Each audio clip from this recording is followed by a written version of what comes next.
नमस्कार, मी रोहित साळुंखे. तरुण भारत न्यूज बुलेटिनमध्ये आपल्या सर्वांचे स्वागत. आता पाहूया ठळक घडामोडी. भारतीय निवडणूक आयोगाने आगामी विधानसभा निवडणुकीच्या संदर्भात काही नियम जारी केले असून 80हून अधिक वयोगटातील मतदारांना पहिल्यांदाच घरातून मतदान करण्याचे अधिकार देण्यात आले आहे. मतदान केंद्रात दिव्यांगांना आणि वयोवृद्धांना पोहोचवण्यासाठी व्हीलचेअर सारख्या सुविधा उपलब्ध करून देण्यात आल्या आहेत. याबद्दल अधिक माहिती सुविधा पोर्टल आणि सक्षम ॲपद्वारे निवडणूक आयोगाने उपलब्ध केले आहे, असे भारतीय निवडणूक आयोगाचे आयुक्त राजीव कुमार यांच्याकडून माहिती देण्यात आली आहे. बेळगाव महापालिकेमध्ये होत असलेल्या कायद्याचे उल्लंघन आणि शहराला भेडसावत असलेल्या पाणी टंचाईवर माजी आमदार रमेश कुडची यांनी नाराजी व्यक्त केली आहे. शनिवारी बेळगावात बोलवण्यात आलेल्या पत्रकार परिषदेत ते बोलत होते. स्थानिक स्वराज्य संस्थेत महापौरच सर्वाधिकारी आहेत असे असताना आयुक्तांनी अर्थसंकल्पीय बैठक कसे बोलविले? अर्थसंकल्प मांडण्याचा अधिकार आयुक्तांना नसतो. सभागृहाच्या नियमांना यंदा पायमल्ली करण्यात आलेली आहे. पत्रकारांना बैठकीचे वार्तांकन करण्यास सध्याच्या आयुक्तांनी मज्जाव केल्याने त्यांनी खंत व्यक्त केला. बेळगाव शहरातील पाणी टंचाई संदर्भात ते म्हणाले, 30 MGDच्या मार्फत बेळगावला 2032 पर्यंत 24 तास पाणी पुरवठा करू शकता येते. मात्र पाणी असून देखील लोकप्रतिनिधींच्या इच्छाशक्तीच्या अभावे पाणी पुरवठा केला जात नसल्याने असमाधान त्यांनी व्यक्त केला. शुक्रवारी दुपारी 12च्या सुमारास बेळगावात रुग्णाला तातडीने रुग्णालयात दाखल करण्याची गरज होती. रस्त्याचे काँक्रिटीकरण सुरू असल्याने रस्ता बंद होता. घरापासून हॉस्पिटलपर्यंत पोहोचणे शक्य नसल्यामुळे रुग्णाला भर उन्हातून हॉस्पिटलपर्यंत ढकलून आणण्याची वेळ नातेवाईकांवर आली. हे चित्र पाहून अनेकांनी चिंता व्यक्त केली. हुबळी दादर हुबळी या मार्गावर विशेष रेल्वे फेरी धावणार आहे. सध्या होत असलेली गर्दी टाळण्यासाठी रेल्वे फेरी सुरू करण्यात आली आहे. प्रवाशांनी या रेल्वे फेरीला प्रतिसाद द्यावा असे आवाहन करण्यात आले आहे.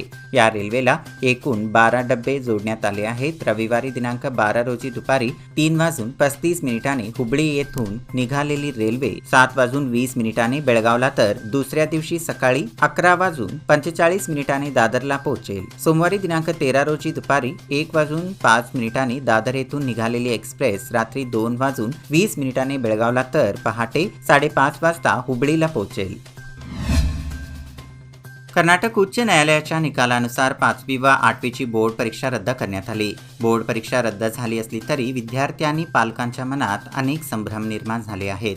पुढे होणारी परीक्षा जुन्या अभ्यासक्रमानुसार होणार की नव्या हे कोणालाच माहीत नसल्याने सर्वच जण द्विधा मनस्थितीत आहेत. त्यामुळे शिक्षण विभागाच्या भोंगळ कारभारामुळे विद्यार्थ्यांचे शैक्षणिक नुकसान होत आहे. शहापूर वडगावसह ग्रामीण भागात रविवारी दिनांक 12 रोजी रंगपंचमी साजरी केली जाणार आहे.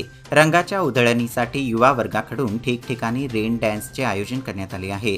साप्ताहिक सुट्टी असल्याने यावर्षी रंगोत्सवाला अधिकच भर चढेल असा विश्वास तरुणांना असल्याने डीजे लावण्याची तयारी केली जात आहे. मागील आठवड्याच्या तुलनेत शिमला मिर्च, गाजर, काकडी, टोमॅटो, वांगी, ओली मिरची, शेवग्याच्या शेंगा, कोबी, फ्लावर आदी भाज्यांचे दर कमी झाले आहेत. त्यामुळे सर्वसामान्यांना सर्व भाजीपाला खरेदी करणे सोयीस्कर झाले आहेत. शनिवारच्या आठवडी बाजारात भाजीपाल्याची आवक वाढली होती. त्यामुळे दर देखील गडगडल्याचे दिसून आले. वाघवडे गावात शनिवारी कटबंधवार पाळणूक करण्यात आली होती. कटबंधवार पाळणूक करून होळीची ग्रामस्थांच्या वतीने विधिवत पूजा अर्चा करण्यात आली. शनिवारी गावातून कुणीही बाहेर गेले नाही, तसेच बाहेरच्या व्यक्तींना गावात प्रवेश देण्यात आला नाही. वाघवडे गावातील देवस्थान पंच कमिटीच्या व ग्रामस्थांच्या बैठकीत शनिवारी गावात कटबंधवार पाळणूक करून गावातील देवदेवतांची व होळीची पूजा करण्याचे ठरवण्यात आले होते. ग्रामस्थांच्या बैठकीत सर्वानुमते हा निर्णय घेण्यात आला. त्याला सर्व नागरिकांनी प्रतिसादही दिला. गांधीवादी कार्यकर्ते शिवाजीराव कागनीकर यांना शुक्रवारी गदग तालुक्यातील नागाव येथील ग्रामीण विकास व पंचायत राज विद्यापीठाच्या वतीने डॉक्टरेट पदवी प्रदान करण्यात आली. राज्यपाल थावरचंद गेहलोत यांच्या हस्ते डॉक्टरेट प्रदान करण्यात आले. विद्यापीठाच्या 3ऱ्या पदवीदान समारंभात डॉक्टरेट व विद्यार्थ्यांना सुवर्णपदक प्रदान करण्यात आले. यावेळी कर्नाटक विज्ञान व तंत्रज्ञान अकादमीचे अध्यक्ष व इन्फॉल केंद्रीय कृषी विद्यापीठाचे कुलाधिपती डॉक्टर सुब्बण्णा अय्यप्पन, ग्रामीण विकास व पंचायत राज विद्यापीठाचे कुलगुरू प्राध्यापक विष्णुकांत चटपल्ली, कुलसचिव प्राध्यापक बसवराज लक्कन्नवर, जिल्हा पंचायतीचे मुख्य कार्यकारी अधिकारी डॉक्टर सुशीला बी, अपर जिल्हाधिकारी MP मारुती आदी उपस्थित होते. बसवनकुर्ची येथे सोमवारी दिनांक 11 पासून सुरू होणाऱ्या श्री बसवन्ना, श्री कलमेश्वर व श्री ब्रह्मदेव यात्रेनिमित्त शनिवारी काकती येथील डोंगरावरून इंगळ्यांची लाकडे आणण्यात आली. हजारोंच्या संख्येने बैलगाडे घेऊन काकती येथील डोंगरावर जाऊन इंगळ्यांची लाकडे आणण्यात आली. लाकडे घेऊन येणाऱ्या बैलगाड्यांची मारुती नगरसह सांब्रा रोडवर ठिकठिकाणी भाविकांनी पूजन करून स्वागत केले.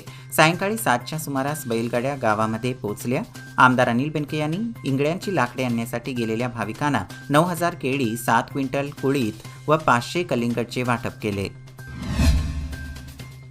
Gurudev doctor R.D. रानडे यांच्या इंग्रजी पुस्तकाचे कन्नड भाषेत अनुवादित केलेले शैला पाटील लिखित हिंदी संत साहित्यात परमार्थ मार्ग या पुस्तकाचा प्रकाशन सोहळा आयोजित करण्यात आला होता. कोल्हापूर कनेरी मठाचे श्री काडसिद्धेश्वर महास्वामींच्या दिव्य सानिध्यात हा कार्यक्रम पार पडला. यावेळी MB चिर्ली, अशोक पोद्दार व इतर मान्यवर उपस्थित होते. बकरी चारण्यावरून वाद झाला, त्यानंतर पुन्हा एकदा मारहाणीची घटना घडली. हा राग सतत मनात धरत 5 जणांनी एका व्यक्तीचा खून केल्याची घटना गौंडवाड क्रॉस यमनापूरजवळ घडली होती. या प्रकरणातील संशयित आरोपींची न्यायालयाने निर्दोष मुक्तता केली आहे. संतोष सिद्धप्पा केंप, सिद्धप्पा यल्लप्पा केंप, ईश्वर हालप्पा हालभामी, सर्व राहणार लक्ष्मी गल्ली मुत्यानट्टी, रवी बसू कुंबर्गी, विवेक करेप्पा नाईक, दोघे राहणार कंगराळी अशी त्यांची नावे आहे. या सर्वांनी यल्लप्पा हालप्पा गोरव राहणार मुत्यानट्टी याचा खून केल्याचा आरोप होता. याचबरोबर आजचे बातमीपत्र इथेच संपले. अधिक माहिती आणि ताज्या घडामोडींसाठी पाहत रहा तरुण भारत न्यूज चॅनल. तसेच आमचे चॅनल लाईक करा, शेअर करा आणि सबस्क्राईब करा. आणि विश्वासार्ह बातम्यांसाठी दररोज सकाळी वाचा दैनिक तरुण भारत. धन्यवाद. शुभरात्री.